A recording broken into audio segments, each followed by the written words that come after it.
Dear learners, greetings of the day. Welcome back to my channel, English Mentor. Today we are going to study part number 14 of common errors from all the competitive exams. In this particular session, we are going to study another 50 common errors along with their grammar rules. So let us start this particular session without any further delay. Sentence number 1.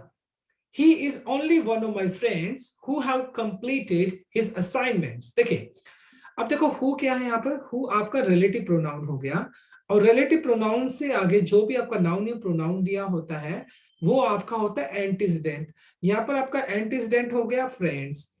यहाँ पे verb आपने use किया antecedent के हिसाब से have.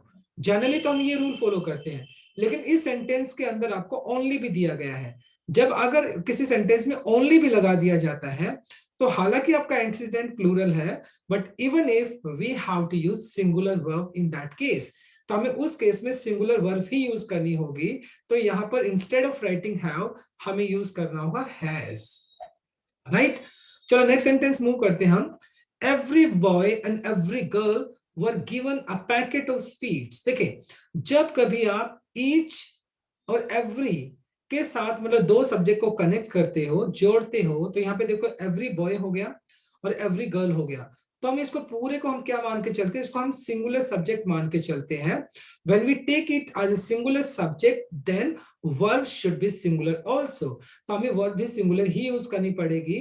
तो यहाँ पर verb की जगह हमें was लगाना होगा. राइट, नेक्स्ट सेंटेंस मूव करते हैं. In 1906, an earthquake destroyed much of San Francisco. देखो, earthquake का जो साउंड है वो आपका वोवल साउंड है, ठीक है.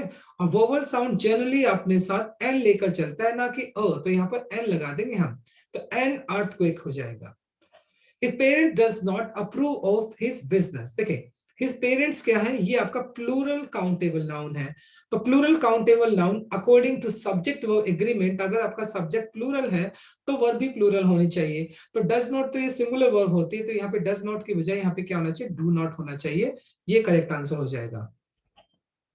The college library is not only equipped with very good books but also with the latest journals. देखिए, not only but also, either or, neither nor, ये सारे के सारे कॉर्लेटिव कंजक्शंस कहलाती है. तो जनरली हमें इनके केस में क्या ध्यान में रखना होता है कि जो भी चीज हम देखो, मान लो मैंने कहा नॉट ओनली बट ऑल्सो है, ठीक है, नॉट ओनली बट ऑल्सो हो गया. तो अगर इनके बाद नॉट ओनली और बट ऑल्सो के बाद अगर हम नाउन यूज करें तो दोनों केसेस में इनके बाद नाउन ही होना चाहिए. अगर इनके बाद हम वर्ब यूज करें तो दोनों केसेस में इनके बाद वर्ब ही होनी चाहिए आपकी. अगर आप इन्फिनेटिव केस यानी 2+V1 यूज कर रहे हैं तो दोनों केसेस में 2+V1 ही होना चाहिए. राइट, तो मतलब जो भी not only but also, not only के बाद आपने जिसको भी पार्ट ऑफ स्पीच को रखा है तो सेम वही पार्ट ऑफ स्पीच आपको बट ऑल्सो के साथ भी यूज करना होता है. अब देखो इस सेंटेंस को ध्यान से देखते हैं. The college library is not only equipped with very good books but also with the latest journal. देखो, बट ऑल्सो के साथ तो आपने preposition with the latest journal रखा है, लेकिन नॉट ओनली के बाद आपने वर्ब यूज किया, जो कि इनकरेक्ट हो गया. राइट, क्योंकि दोनों में हमेशा क्या होता है, दोनों ही चीजें पैरेलल होनी चाहिए, सेम केस होना चाहिए दोनों में. तो यहाँ पर देखो, अगर हम इस इक्विप्ड को आगे ले आते हैं, देखो ध्यान से, the college library is equipped with not only, देखो सॉरी क्या बन जाएगा, the college library is equipped not only with, तो इक्विप्ड को हम आगे ले आएंगे, यहाँ पर इक्विप्ड को लगा देंगे हम स्टार्टिंग में.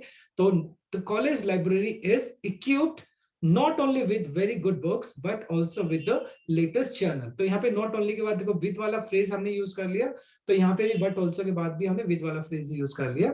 तो नॉट ओनली बट ऑल्सो, इधर और, नीदर और के केस में आपको दोनों ही केसेस में क्या होता है, पैरेलल केसेस रखने होते हैं. तो आपको ये चीज ध्यान में रखनी है. राइट, तो नेक्स्ट सेंटेंस पे मूव करते हैं हम. The lover walked besides each other in silence. देखो, beside और besides में फर्क क्या होता है? एक तो होता है besides, ये जो besides ऊपर दिया गया है इसका मतलब होता है in addition to, इसके अलावा. और जो without s होता है यानी BESIDE, ये जो beside होता है इसका मतलब होता है together with, साथ साथ चलना. यानी साथ साथ का मतलब जो सेंस दोगे तो यानी beside यूज करेंगे, ना कि besides. लेकिन यहाँ पे तो besides दिया जो कि इनकरेक्ट है, तो यहाँ पर beside आ जाएगा. द लवर वॉक beside होना चाहिए, एक दूसरे के साथ साथ की बात कर रहे हैं. Men are wanted for army and the navy and the air force. देखो वांटेड जनरली कहां पे यूज किया जाता है, जब किसी भी इंसान ने इलीगल काम किया होता है तो पुलिस उसको ढूंढ रही होती है, क्रिमिनल रिकॉर्ड होता है, तो वहां पे वांटेड यूज करते हैं। लेकिन यहाँ पे तो एम्प्लॉयमेंट के रिक्वायर्ड के लिए यूज कर रहे हैं, तो वहां पर वांटेड ना लगकर बल्कि रिक्वायर्ड होना चाहिए। क्या होना चाहिए? रिक्वायर्ड होना चाहिए, क्योंकि जब आप जॉब पर्पज की बात करें तो रिक्वायर्ड होगा, लेकिन वांटेड तो यहाँ पे नेगेटिव मीनिंग दे रहा है, तो इसलिए man are required is the correct answer. चलो नेक्स्ट स्लाइड पे मूव करते हैं हम। She had an miserable existence living with him. देखिए अब मिजरेबल का जो साउंड है ये कॉन्सोनेंट साउंड है, और कॉन्सोनेंट साउंड है तो एन नहीं आएगा बल्कि अ आना चाहिए। यहाँ पर क्या आ जाएगा? अ। She had a miserable existence होना चाहिए था। A weak-minded person is frightened away by the initial difficulties and gives up the attempt in despair. देखिए अब यहाँ पे हमने पैसिव स्ट्रक्चर फॉलो किया है, तो इसके बाद तो हम क्या भी V3 यूज करते हैं ना पैसिव स्ट्रक्चर में, तो यहाँ पे फ्राइटन जो कि V1 है, बल्कि होना क्या चाहिए था? फ्राइटेंड, ईडी भी लगा देंगे क्योंकि V3 हो जाएगा। तो यहाँ पर और ये इसके बाद हमने थर्ड फॉर्म लगा रहे, तो पैसिव का स्ट्रक्चर हम फॉलो कर रहे हैं। The Beatles will ever be my favourite pop group. देखिए एवर जो होता है ये हमेशा आपका नेगेटिव सेंटेंस में जनरली हम यूज करते हैं इसको, जब आप नेगेटिव सेंटेंस की बात करते हैं। और जब आप अफर्मेटिव यानी पॉजिटिव सेंटेंस की बात करते हैं तो एवर नहीं बल्कि ऑलवेज यूज किया जाता है, तो यहाँ पर ऑलवेज हम लगा देंगे, राइट। तो यहाँ पे हम क्या यूज कर लेंगे? ऑलवेज यूज कर लेंगे। She was shocked when she heard the news that he has died. देखिए अगर आप इसको ध्यान से देखें तो आपका ये जो क्लोज है she was shocked, she heard the news, ये पास्ट का कहीं ना कहीं आपका स्ट्रक्चर है। और उसके बाद आपने क्या किया है? इनडायरेक्ट स्पीच का आपने यूज किया है, और तो इनडायरेक्ट स्पीच में जो प्रेजेंट परफेक्ट होता है पास्ट परफेक्ट में चेंज हो जाएगा, तो यहाँ पे हैज नहीं बल्कि हैड डाइड आना चाहिए, क्योंकि आपका जो क्लोज है वो पास्ट के अंदर चल रहा है। The behavior of young boys are subject of comment the world over, right? देखें अगर बात करें बिहेवियर, बिहेवियर आपका सिंगुलर अनकाउंटेबल नाउन है, ठीक है, क्योंकि देखो ऑफ हो गया आपका प्रेपोजिशन, प्रेपोजिशन से पहले आपका बिहेवियर एक सब्जेक्ट है, यंग बॉयज सब्जेक्ट नंबर 2 है, तो इस केस में हम सब्जेक्ट नंबर 1 के हिसाब से वर्ब यूज कर लेते हैं। और बिहेवियर आपका सिंगुलर अनकाउंटेबल नाउन है जो कि हमेशा सिंगुलर रहता है, तो इस वजह से यहाँ पे आर ना लग के बल्कि इज आना चाहिए, तो यहाँ पर हो जाएगा the behaviour of young boys is, ये होना चाहिए। नेक्स्ट सेंटेंस देखते हैं। They dreamed of a society where everyone were equal. देखिए अब जो everyone है ये सिंगुलर होता है भाई, तो everyone तो अपने साथ सिंगुलर वर्ब लेगा, तो was यहाँ पे वर्ब नहीं बल्कि was आना चाहिए, राइट, was आ जाएगा। On Senegal, it is considered impolite if you do not share your food. देखो अभी सेनेगल जो है वो एक कंट्री का नाम है, और जब कंट्री की बात करते हैं तो वहां पर ऑन नहीं बल्कि इन लगाया जाता है, इन प्रेपोजिशन का यूज करते हैं, वहां पर इन सेनेगल होना चाहिए, राइट। नेक्स्ट स्लाइड पे मूव करते हैं हम। देखो we discussed about the problem thoroughly on the eve of examination that I found it very easy to work it out.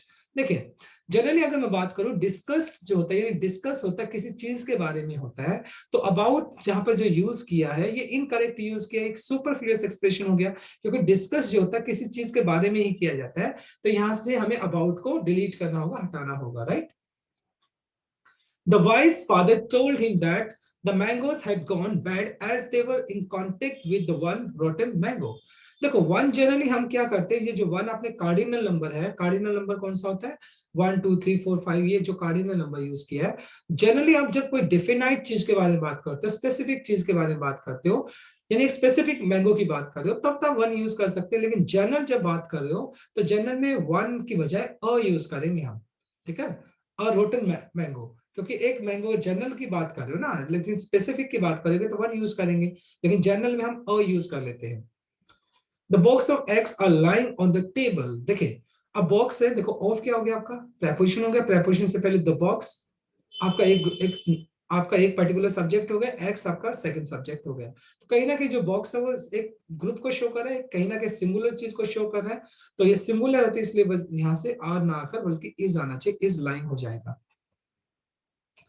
In his book, Churchill describes the historical first meeting with Roosevelt. देखो historical का जो मतलब होता है, कोई भी चीज मतलब जब आप बात पास्ट की बात करते हैं ना, बहुत ही जैसे हिस्टोरिकल मॉन्यूमेंट की बात, ऐतिहासिक जिसको बोलते हैं, तो उसको हिस्टोरिकल बोलते हैं। हिस्टोरिकल वैसे एडजेक्टिव होता है, लेकिन जब आप एक ऐसे इवेंट की बात करते हो जो मतलब आगे भी उस चीज को रिकमेंड करते हो कि इसको देखा जाना चाहिए, तो इसको हिस्टोरिकल हिस्टोरिकल ना बोल के हम हिस्टोरिक बोलते हैं। उसको क्या बोलते हैं? हिस्टोरिक। अब जैसे कोई भी इवेंट है, कोई मैच है, कोई कोई पर्टिकुलर मीटिंग है, तो हिस्टोरिकल मीटिंग नहीं होती बल्कि हिस्टोरिकल मीटिंग होती है, हिस्टोरिक। तो यहाँ पर हिस्टोरिकल नहीं आएगा बल्कि हिस्टोरिक आएगा। The ant who was nearby walked forward and bit the hunter sharply in the ankle. देखिए, एंट जो है ये आपका नॉन ह्यूमन हो गया। जनरली हम नॉन ह्यूमन की बात करते हैं तो वहां पर हु ना लगकर वहां पर विच लगता है, या तो हम यहाँ पे विच लगा दे या दैट लगा दे, तो ये सेंटेंस आपका करेक्ट हो जाएगा। They can promise you an experience you won't never forget. देखो अगर सेंटेंस को देखो तो यहाँ पे ऑलरेडी आपने विल नॉट यूज किया है, यानी वॉन्ट यूज किया है, तो आप नेवर यहाँ पे यूज नहीं कर सकते हैं। तो यहाँ पर क्या हो गया, या तो करो आप यहाँ पे दो आप नहीं लगा सकते हो, या तो करो यू विल नेवर फॉरगेट या लिखो यू विल नॉट फॉरगेट, यानी आप दो नेगेटिव आप यूज नहीं कर सकते हैं, right. The dress that the girl wore was more attractive than the other girls। देखिए ये जो पर्टिकुलर सेंटेंस हो गया आपका कंपैरेटिव डिग्री का हो गया। जनरली कंपैरेटिव डिग्री में आप क्या यूज करते हो, देन का यूज करते हैं, but make no mistake, comparison should be made in the similar group. Comparison हमेशा सिमिलर केस में होना चाहिए। अगर आप सेंटेंस को देखो यहाँ पर कंपैरिजन ड्रेस की वजह से हो रहा है, ड्रेस के बारे में हो रहा है, तो यहाँ पे ड्रेस का कंपैरिजन गर्ल्स के साथ हो रहा है, जो कि इनकरेक्ट हो गया। तो ड्रेस का कंपैरिजन ड्रेस के साथ करेंगे हम, तो देखो the dress that the girl wore was more attractive than the girls, यानी ड्रेस को मतलब गर्ल से ज्यादा more attractive बताया, जो कि इनकरेक्ट है। तो यहाँ पर क्या होना चाहिए, then that of आना चाहिए ना, that of the other girls। that of यहाँ पे मतलब हो गया किसको रिप्लेस कर रहा है, that of the dress को रिप्लेस कर रहा है। हम यहाँ पे the dress इसलिए यूज नहीं कर सकते because according to pronoun rule, in order to avoid the repetition of pronoun we have to use, in order to avoid the repetition of a noun we have to use pronoun, यानी noun के repetition को छोड़ने के लिए हम pronoun का use करते हैं। तो यहाँ पर हमें दैट ऑफ यूज करना पड़ेगा। अब दैट ऑफ किसके लिए यूज किया गया, ड्रेस के लिए यूज किया गया, क्योंकि कंपैरिजन हमेशा हमेशा का सेम केस में होना चाहिए। तो यहाँ पे दैट ऑफ आ जाएगा आपका। नेक्स्ट सेंटेंस देखते हैं। 50 years has passed since man first ventured into our outer space। देखिए 50 years आपका प्लूरल काउंटेबल नाउन है, तो ये आपके साथ वर्ब भी प्लूरल लेगा ना, तो यहाँ पर हैव आना चाहिए, राइट, हैव आ जाएगा। A chill wind blew and icy fingers of death crept up my spine। देखो क्रैप आपका जो होता है ना, क्रैप इनटू होता है, वैसे क्रैप इनटू का मतलब क्रैप का मतलब वैसे रिंग ना होता है, मतलब धीरे धीरे क्या हुआ, वो जो जो आइसी फिंगर डेथ है वो मेरी कहां तक, स्पाइन के ऊपर चली गई, स्पाइन के अंदर चली गई, यानी स्पाइन के अंदर चली गई। तो स्पाइन के जब प्रोसेस आप बात करते हो आउटर टू इनसाइड की जब बात करते हैं, कोई चीज बाहर से अंदर की तरफ जाती है तो वहां पर हम इनटू यूज कर लेते हैं मोशन के सेंस में। तो क्रैप इनटू हो जाएगा ना कि क्रैप अप, क्रैप इनटू हो जाएगा। Such rules do not apply to you and I. देखो यहाँ पर अगर बात करें, प्रोनाउन का रूल है वर्ब के बाद आप हमेशा ही ऑब्जेक्टिव केस यूज करते हैं। तो यहाँ पे तो यू भी एक ऑब्जेक्टिव केस है, लेकिन आई है वो सब्जेक्टिव केस है, जो कि इनकरेक्ट है। यहाँ पे मी आना चाहिए ना, तो such rules do not apply to you and me होना चाहिए था। The river has flown its bank. देखो ओवरफ्लो जो है ये आपका फर्स्ट फॉर्म है, लेकिन सेंटेंस आपका है ये प्रेजेंट परफेक्ट का है, तो प्रेजेंट परफेक्ट में आपका ईडी भी लगना चाहिए ना, थर्ड फॉर्म लगाओगे तो ओवरफ्लोड हो जाएगा। क्या हो जाएगा, overflow. The river has overflowed its bank होना चाहिए। IIM Calcutta MBA program is regarded as the finest in the country। जब देखो आप फाइनेस्ट इन द कंट्री तो बोल रहे हो, लेकिन यानी कहां पे सुपरलेटिव डिग्री कर रहे हो। सुपरलेटिव डिग्री का मतलब हो गया कंपैरिजन आप एक से ज्यादा में कर रहे हो, यानी दो से ज्यादा में कर रहे हो, तो वहां पे सुपरलेटिव डिग्री यूज कर रहे हो। तो यहाँ पर हमें यूज करना चाहिए वन ऑफ द आना चाहिए ना। IIM Calcutta MBA program is regarded as one of the, क्या होना चाहिए था, one of the finest in the country, ये करेक्ट आंसर होना चाहिए था, क्योंकि यहां पर कंपैरिजन दो से ज्यादा के बीच में किया जा रहा है, सुपरलेटिव डिग्री है finest. One of the most widely spread bad habit is the use of tobacco. देखिए हम वन ऑफ के बाद आने वाला जो नाउन या प्रोनाउन होता है वो आपका प्लूरल होता है, तो यहाँ पे बैड हैबिट लिखा है जो कि इनकरेक्ट है, तो होना क्या चाहिए, बैड हैबिट्स आ जाएगा। और वर्ब है वो हमेशा वन के हिसाब से होगा, तो इसलिए हमने इज भी यूज कर लिया जो कि करेक्ट है। तो यहाँ पे बैड हैबिट्स हो जाएगा, क्योंकि वन ऑफ के बाद यूज होने वाला नाउन या प्रोनाउन जो आपका यूज होता है वो आपका प्लूरल होना चाहिए। नेक्स्ट सेंटेंस में मूव करते हैं। He feels his trouble as much और इवन मोर देन दे। देखिए जनरली हम कंपैरेटिव डिग्री की अगर मैं बात करता हूं तो कंपैरेटिव डिग्री के अंदर C comparison should be made in similar case. Comparison हमेशा सिमिलर केस में होना चाहिए। अब देखो he feels his trouble, he feels his trouble as much और इवन मोर देन दे। अब यहाँ पे कहीं ना कहीं कंपैरिजन फील को लेकर हो रहा है, यानी वो जो है वो ज्यादा कंपैरिजन मतलब वो क्या करता है, वो ज्यादा दुख फील करता है उनके मुताबिक। तो यहाँ पर दे दिया है जो कि इनकरेक्ट है सिर्फ। तो यहाँ पे तो कंपैरिजन वर्ब को लेकर हो रहा है ना, एक्शन को लेकर हो रहा है। तो यहाँ पर होना क्या चाहिए, even more than they do. अब यहाँ पे दे डू है मतलब जितना वो करते हैं ना उनसे ज्यादा वो फील करता है। तो यहाँ पर फील तो हम यूज नहीं कर सकते क्योंकि सेम वर्ड रिपीट नहीं करेंगे हम। He feels his trouble as much और even more than they do. They do is the correct answer because यहाँ पे कंपैरिजन जो हो रहा है वो एक्शन को लेकर हो रहा है। I like reading more than to play. अब देखो एग्जैक्टली सेम रूल यहाँ पे लग गया। अब जो मोर देन की अगर बात है कंपैरेटिव डिग्री हो गई।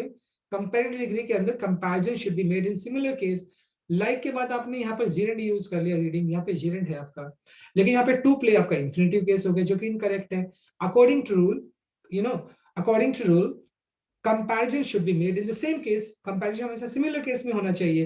तो अगर आपने रीडिंग जीरेंड यूज किया तो यहाँ पर भी जीरेंड ही यूज करेंगे, तो यहाँ पे प्लेइंग हो जाएगा ना कि टू प्ले। तो यहाँ पे प्लेइंग हो जाएगा, दोनों तरफ आपको जीरेंड रखना है।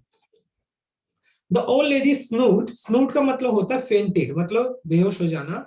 बट वो सून रिजॉर्टेड एट सेंसेस। देखो रिजॉर्ट अपने साथ प्रेपोजिशन टू लेकर चलता है, रिजॉर्टेड टू यानी दोबारा से वो सेंस में आ गई, यानी कॉन्शियस हो गई, होश में आ जाना, राइट। रिजॉर्टेड टू सेंसेस हो जाएगा। I shall have to withdraw from my savings to buy a new car. I shall have to ये कंपल्शन को शो कर रहा है, विड्रॉ निकालना हो गया, from my saving to buy a new car। ये सेंटेंस करेक्ट है, इसमें कोई एरर नहीं है। The whole block of flats including two shops were destroyed in fire। देखिए अब ऑफ क्या है, यहाँ पे एक प्रेपोजिशन है। ऑफ से पहले द होल ब्लॉक आपका सब्जेक्ट वन है, यानी ये आपका सब्जेक्ट नंबर वन है। फ्लैट्स यहाँ पे क्या हो गया, सब्जेक्ट नंबर टू हो गया। तो जनरली जब फर्स्ट नंबर पे जो सब्जेक्ट होता है प्रेपोजिशन से पहले उसके हिसाब से वर्ब को यूज कर लेते हैं। अब द होल ब्लॉक ये क्या चीज को शो कर रहा है, एक अनकाउंटेबल नाउन को शो कर रहा है जो कि सिंगुलर है। तो यहाँ पर अगर वो सिंगुलर है तो ऑब्वियस सी बात है यहाँ पर वर्ब नहीं लगेगा बल्कि वॉज आना चाहिए, फिर आपका क्या आएगा, वॉज आएगा। The new device aims at eliminating the risk of short circuiting। देखिए अगर मैं बात करूं ऑफ, ऑफ यहाँ पे प्रेपोजिशन हो गया, तो प्रेपोजिशन के बाद है यहाँ पे देखो शॉर्ट, मतलब क्या है, जो जो नया डिवाइस है इसका एम क्या है, मतलब जो शॉर्ट सर्किट है ना उसको खत्म करने का इरादा है, राइट। उसको यानी वो एलिमिनेट करना चाहता है। तो शॉर्ट सर्किटिंग नहीं बल्कि शॉर्ट सर्किट हो जाएगा, तो आईएनजी यहाँ से निकाल दो आप। तो क्या हो जाएगा, the risk of short circuit हो जाएगा। देखें I wish to heartily congratulate you for. Generally अब कॉन्ग्रेचुलेट ऑन होता है तो यहाँ पर ऑन लग जाएगा, जैसे I congratulate you on your success होता है, राइट, फॉर नहीं होता है। तो यहाँ पे on your astounding success, astounding का मतलब होता है कहीं ना कहीं surprising, on your surprising success, on your astounding success. तो यहाँ पर ऑन लग जाएगा आपका। The visitor took the vacant seat next from mine, one of many huge sofas in the room। देखिए next from mine, अब next from mine नहीं next to mine होता है ना। अब ऑब्वियस सी बात है mine नहीं लगता, next to me होता है, next to me हो जाएगा, सॉरी next from mine नहीं होगा बल्कि क्या होगा, the visitor took the vacant seat next to mine, next to mine हो जाएगा। टू यानी next के साथ टू लगा दोगे, नेक्स्ट के साथ टू लगता है जनरली, तो यहाँ पे टू लग जाएगा आपका, राइट। नेक्स्ट सेंटेंस देखते हैं। He was a learned man among lords and a lord among learned men। देखिए अब लर्न जो होता है, सीखना जो होता है, इसकी जो फॉर्म होती है लर्न, सेकंड फॉर्म होती है लर्नड, और जो थर्ड फॉर्म होती है इसकी वो भी क्या होती है, लर्नड होती है, राइट। और इसी की सेकंड फॉर्म आपकी LEAREND लर्न भी होता है, और फिर ये भी थर्ड फॉर्म होती है। अब दोनों फर्क क्या होता है, ये जो होता है ना LEARNED, जिसको V3 को आप ऑब्जेक्टिव की तरह भी यूज करते हैं, जिसका मतलब होता है एक ऐसा इंसान जो क्या होता है, जिसके पास बहुत सारी नॉलेज हो। तो यहाँ पे लर्न्ड नहीं आएगा बल्कि क्या होना चाहिए, LEARNED ये होना चाहिए, लर्नर्ड, राइट, लर्नर्ड होना चाहिए। तो यहाँ पे लर्नर्ड मैन हो जाएगा, LEARNED हो जाएगा। With our greatest annoyance, annoyance का मतलब था नाराज होना, we found the ground filled with broken glass। देखो यहाँ पर विद नहीं लगता, टू आर लगता है। टू मतलब टू के साथ स्टार्ट करते हैं इस तरह के सेंटेंस को। Two are great great annoyance, मतलब ये फ्रेज अपने साथ टू लेकर चलता है, ना कि विद लेकर चलता है, तो टू आर ग्रेट अनॉयंस हो जाएगा। Paradise lost is a epic poem. देखो एपिक का जो साउंड है वोवल साउंड है, तो वोवल साउंड है तो यहाँ पर अ नहीं लगेगा बल्कि एन होना चाहिए, एन एपिक पोएम हो जाएगा। After toiling very hardly over a long period of time, he found that he had met no profit at all. देखिए, अगर मैं बात करता हूं आफ्टर टॉयलिंग वेरी हार्डली, देखो हार्डली का मतलब होता है रेयरली। जब आप बात करते हो रेयरली स्कार्सली तो वो करते हैं, लेकिन यहाँ पे जब आप बात करें बहुत ज्यादा की मेहनत की बात करते हो, पॉजिटिव सेंस में बात करते हो, तो यहाँ पे हार्डली नहीं बल्कि हार्ड आएगा। टॉयलिंग का मतलब मेहनत करना ही हो गया, तो क्या हो जाएगा after toiling very hard. Hard यहाँ पे यूज किया गया अपने एडवर्ब की तरह, तो हार्ड हो जाएगा। हार्डली तो मतलब नेगेटिव सेंस में यूज किया जाता है। Excuse me for interrupting you, देखो excuse me for interrupting you आएगा ना, फॉर इंटरप्टिंग यू मतलब मुझे माफ करना कि मैंने आपको इंटरप्ट किया, तो यहाँ पे फॉर इंटरप्टिंग यू होना चाहिए। नेक्स्ट सेंटेंस देखते हैं। At this time of year the mountains are usually covered with ice. जब आप एक स्पेसिफिक टाइम पीरियड की बात करते हो कि इस दौरान, यानी इस टाइम पीरियड के दौरान क्या होता है, जनरली जो माउंटेन्स होते हैं वो आइस से, उनके जो आइस होती है ना उसको कवर कर लेती है। तो एट दिस टाइम नहीं होगा, बल्कि आप जब आपको एक पर्टिकुलर टाइम पीरियड का टाइम बताना होता है, दौरान बताना होता है कि इस टाइम के दौरान ऐसा होता है, तो वहां पर एट नहीं बल्कि ड्यूरिंग लगना चाहिए। क्या लगना चाहिए, ड्यूरिंग। ड्यूरिंग, तो यहाँ पर एट नहीं लगेगा बल्कि ड्यूरिंग हो जाएगा, during this time of the year हो जाएगा। One of my friends are an IAS officer, right. देखो वन ऑफ के बाद आने वाला नाउन या प्रोनाउन होता है प्लूरल होता है, लेकिन वर्ब भी तो सिंगुलर होती है, वन के हिसाब से होती है, तो यहाँ पे आर नहीं बल्कि इज आना चाहिए, तो यहाँ पर हो जाएगा इज, राइट। नेक्स्ट स्लाइड पे मूव करते हैं हम। The Arabian Nights are enjoyed by all kinds of readers. देखो अरेबियन नाइट्स है, ये एक बुक का नाम है, यहाँ पे ये प्लूरल नहीं, एक बुक का नाम है, ये एक बुक का नेम है अरेबियन नाइट्स, तो यहाँ पर एक बुक का नाम है तो सिंगुलर ट्रीट होना चाहिए, तो यहाँ पर आर नहीं बल्कि इज आना चाहिए, right. She has not completed her course isn't it. अब देखो यहाँ पे पहली बात तो हमें ये देखना है कि जो इजंट इट है ये रॉन्ग क्यों है, क्योंकि देखो यहाँ पे आप जिक्र शी का कर रहे हो, इट का नहीं कर रहे हो, तो यहाँ पर पहली बात तो इट नहीं बल्कि शी आना चाहिए, right.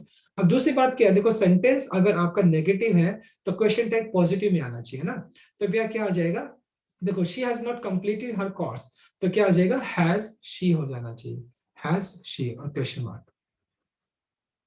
Every citizen is entitled to the voting.